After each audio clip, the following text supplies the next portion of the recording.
3 Halloween nights, 3 terrifying encounters, one dark truth connecting them all, a haunted house that hungers, a mask hiding in human evil, and an attic concealing the unthinkable. As each chilling tale unfolds, you'll piece together a horrifying reality that lurks beneath the surface of Halloween itself. But beware, only those who make it to the end will uncover the full, twisted secret. Can you handle the truth behind these real-life Halloween horrors? In a small town in rural Pennsylvania, Halloween night was a time for mischief, fun, and scary tales. But for 4 friends, Lisa, Brian, Sarah, and Jake, one Halloween night became something far more sinister. They had grown up hearing the whispered stories about the Meyer house, the place where no one had lived for over 50 years. The tale went that the Meyer family had disappeared without a trace, and ever since, anyone who ventured too close felt a presence. Some said it was cursed, others claimed it was haunted. But on that fateful Halloween night, the truth would be revealed. It was the last Halloween before they all went their separate ways. College was just around the corner, and this night was supposed to be one last hurrah. After hours of trick-or-treating, wandering through the small streets, and reliving their childhood excitement, they ended up near the infamous Meyer house. The house was more decrepit than they had remembered, vines crawling up the sides like skeletal hands, its windows long shattered and dark. "Come on, let's check it out," Brian suggested, more serious than usual.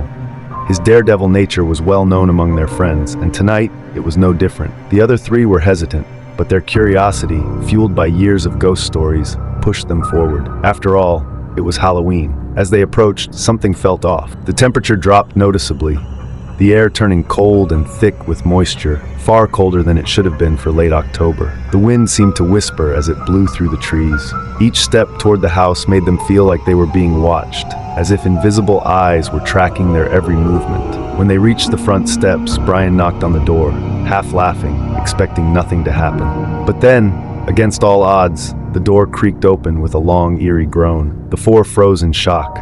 The interior was pitch black, save for the faint glow of the moonlight trickling through the broken windows. A musty smell hit them like a wall, and the feeling of dread that had been lingering now thickened around them like fog. Lisa was the first to speak, her voice trembling. "Let's just go back. This feels wrong." But Brian, determined to prove his bravery, stepped inside, beckoning them to follow. "It's just an old house. Come on, it's nothing." Reluctantly, the others followed, their footsteps echoing in the empty, creaking hallway. The house seemed frozen in time, as if the family had left in a hurry. Cobwebs hung thick in the corners, and old furniture stood abandoned, rotting and covered in dust. But the strange part? The air was colder inside than out, and there was a distinct smell of burnt wood, though there had never been a fire here, at least none that anyone knew of. The hallway seemed to stretch longer than it should have, and the farther they went, the more distorted the house felt, as if it was subtly shifting around them. Each photograph on the wall depicted the Meyer family in various happy moments. But as they moved along, the expressions in the photos began to change. At first, the smiles faded, replaced by looks of concern, then fear. By the time they reached the final portrait, the family's faces were contorted in sheer terror, staring directly at the 4 intruders. Brian turned to say something, but the words never came. Suddenly, a loud bang came from upstairs, a door slamming shut. Lisa gasped, and Sarah clutched Jake's arm. The air was so thick with tension that it was hard to breathe. They were no longer alone in the house. "Did you hear that?" Sarah whispered, her voice barely audible over the pounding of her own heart. Before anyone could answer, they heard something else. Faint, distant, but unmistakable. Footsteps. Slow, deliberate footsteps coming from the upper floor. Someone, or something, was moving above them. Brian, stubborn as ever, tried to rationalize it. "It's probably just some animal," he said, though his voice wavered with uncertainty. But they all knew there was no animal that walked like that. They continued down the hallway, drawn by an inexplicable force, until they reached the staircase leading up. The door at the top of the stairs was slightly ajar, and from within they could hear the faintest of whispers, like voices in a dream, too low to make out. Jake turned to the group. "We should leave. Now." But as soon as he said it, the door at the top of the stairs slammed shut with a force that shook the house. The whispers stopped abruptly, replaced by a deafening silence. They bolted for the front door, panic surging through them, but the house seemed to twist around them, its hallways elongating, the doors disappearing into the walls. They ran in circles, no longer sure where they were. Every turn seemed to bring them back to the same room, the same oppressive silence. and the feeling of being watched. In their frantic search for an exit, they stumbled into the dining room, and there, in the center of the table, lay a set of old photographs, new photographs. They picked them up in horror. It was them. Pictures of Lisa, Brian, Jake, and Sarah entering the house, standing in the hallway, walking up the stairs, moments from just minutes ago. But the final photo showed something that hadn't happened yet. It showed them lying on the floor, lifeless, their faces twisted in the same terror as the Meyer families. Sarah dropped the photos, her hands shaking uncontrollably. "We need to get out, now!" Just as they turned to flee, the whispers returned, louder this time, closer. The air grew colder still, and the shadows in the corners began to move. Dark figures emerged from the walls, figures that looked strangely familiar. The last thing any of them remembered was the sound of the front door creaking open again, followed by the loud thud of it slamming shut. The next morning, the police found the house exactly as it had been for decades, abandoned, empty. Except for one thing, Sarah, wandering the road, barefoot and confused, her clothes torn. She was the only one of the four to be found. Her friends had vanished without a trace. Sarah refused to speak for months, and when she finally did, all she could say was, "They're still in there." The Meyer house was sealed off by the town, deemed too dangerous. But some claim that if you walk by on Halloween night, you can still hear the whispers of those trapped inside, waiting. Halloween parties are meant to be a night of fun and mystery, where everyone hides behind a mask. But in 1998, at a small town in Ohio, one Halloween party turned into a night of terror. What was supposed to be a harmless celebration became a nightmare when one of the guests wasn't who they seemed to be. It was the biggest Halloween party the town had ever seen. Held in an old barn at the edge of the woods, nearly every high school student had shown up. Costumes ranged from the silly to the downright terrifying, but one costume stood out from the rest. A tall man in a skull mask. His costume was detailed, more so than anyone else's. The mask looked disturbingly real, and the black cloak he wore swirled around him like shadows. But there was something off about him. At first, people didn't think much of it. Halloween was a time for strange things, and no one knew everyone at the party. But as the night wore on, people began to notice that the man in the skull mask wasn't acting like everyone else. While the other partygoers laughed, danced, and talked, he simply stood in the corner, watching. Emily, a senior at the school, was the first to feel uneasy. She had been having a good time with her friends, but every time she glanced across the room, she saw him, standing completely still, his hollow, skull-like eyes staring directly at her. No matter where she moved, it felt like he was following her with his gaze. At first, she shrugged it off, thinking it was just someone trying to scare her, but the longer it went on, the more unnerving it became. After a while, her friends noticed too. "Who is that guy?" her friend Megan asked, eyeing the skull figure with suspicion. "No idea," Emily replied, "but he's creeping me out." They decided to leave it alone, thinking maybe it was just someone trying to be mysterious for Halloween. But then, as the night wore on, strange things began to happen. People's drinks would suddenly go missing, only to be found in the oddest of places. One in a closet, another on a window ledge high above the dance floor.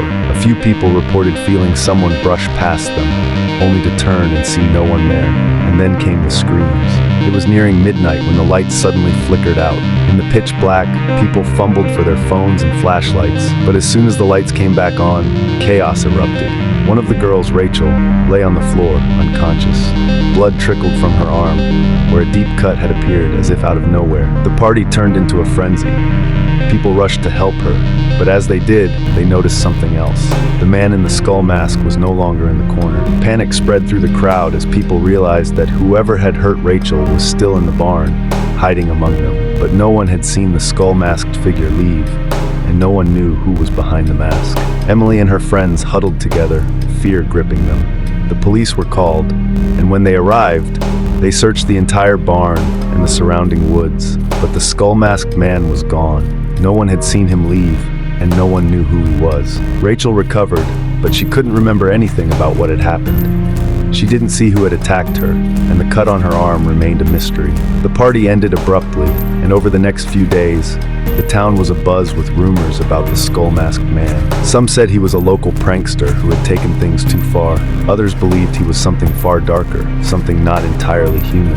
But the strangest part? In the weeks that followed, Emily received a package in the mail. Inside was a black cloak and a skull mask, identical to the one worn by the mysterious figure at the party. There was no note, no explanation, just the chilling realization that whoever, or whatever, had been at that party knew exactly who she was. Emily never wore the mask, but she kept it hidden in the back of her closet, a constant reminder of the night she came face to face with something far more sinister than a Halloween prank. To this day, the identity of the skull-masked man remains a mystery. Some say he was never really a man at all. Babysitting on Halloween night can be a simple job. Watch the kids, hand out some candy, and enjoy a few hours of peace. But for Jessica, a local college student, it became a night she would never forget. In 2012, what started as a normal babysitting gig in a quiet neighborhood turned into a night of terror that still haunts her to this day. Jessica had been babysitting for the Stevens family for over a year. They were a kind, quiet family with 2 young children, Emily and Jack. The house was older, but it had character. A creaky old Victorian home with large windows, high ceilings, and an attic that was always kept locked. Mr. and Mrs. Stevens never said why the attic was locked, but Jessica assumed it was just storage. On Halloween night, the Stevens were attending a local charity event and asked Jessica to watch the kids. She arrived just before sunset, the streets filled with trick-or-treaters, their laughter echoing down the block. It was a peaceful evening, and the kids were excited for their night of candy and fun. Everything started off normal enough. They watched a Halloween movie, had some popcorn, and passed out candy to the few trick-or-treaters who stopped by. By 9 p.m., the kids were fast asleep in their beds, and Jessica settled onto the couch with a book. It wasn't long before things started to get strange. At first, it was just small noises, creaks and groans from the old house that she had heard 100 times before. But then came a sound that made her pause. It was soft at first, like a faint whispering. She brushed it off as the wind or her imagination, but then it happened again, louder this time. It was coming from upstairs. Jessica stood, her heart starting to race.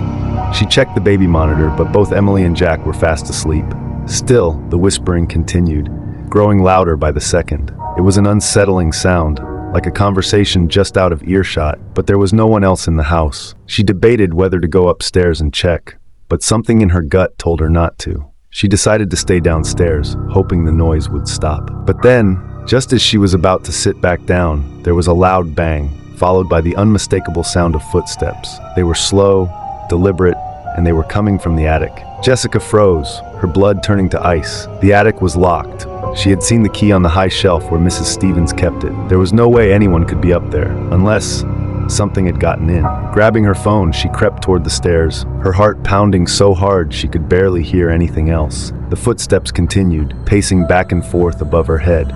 She called Mr. Stevens, but the call went straight to voicemail. With no other option, she grabbed a flashlight and began to ascend the stairs. Each step creaked loudly under her weight, and with every step, the footsteps in the attic grew louder. When she reached the top of the stairs, the attic door was slightly ajar. She hesitated, her hand trembling as she reached for the door handle. She swung the door open and shined the flashlight into the attic. At first, it seemed empty, just old furniture and boxes piled in the corners. But then she saw it. In the farthest corner, hunched over and barely visible in the dim light, was a figure. Its back was turned to her, but its presence filled the room with an overwhelming sense of dread. It wasn't a person. The figure was too tall, its limbs too long and thin. Its skin was pale and almost translucent, like a mannequin come to life. Jessica let out a gasp, her flashlight shaking in her hand. The figure's head slowly began to turn toward her, and in that moment, she knew she had to run. She bolted down the stairs, her heart racing in her chest, grabbing the kids from their beds without looking back. She didn't stop running until she reached the neighbor's house, her breath coming in ragged gasps. The police were called, but by the time they arrived, the house was empty. There was no sign of anyone in the attic, and the door was still locked from the outside. But Jessica knew what she saw, and the terror she felt that night was something she could never forget. The Stevens family moved out of the house a few months later, and to this day, Jessica refuses to babysit on Halloween. Halloween is a time for thrills and chills, but sometimes the scariest stories are the ones that are real. As you venture out this Halloween, remember the tales of those who encountered the unknown, because you never know what might be lurking in the shadows, waiting for you. Happy Halloween.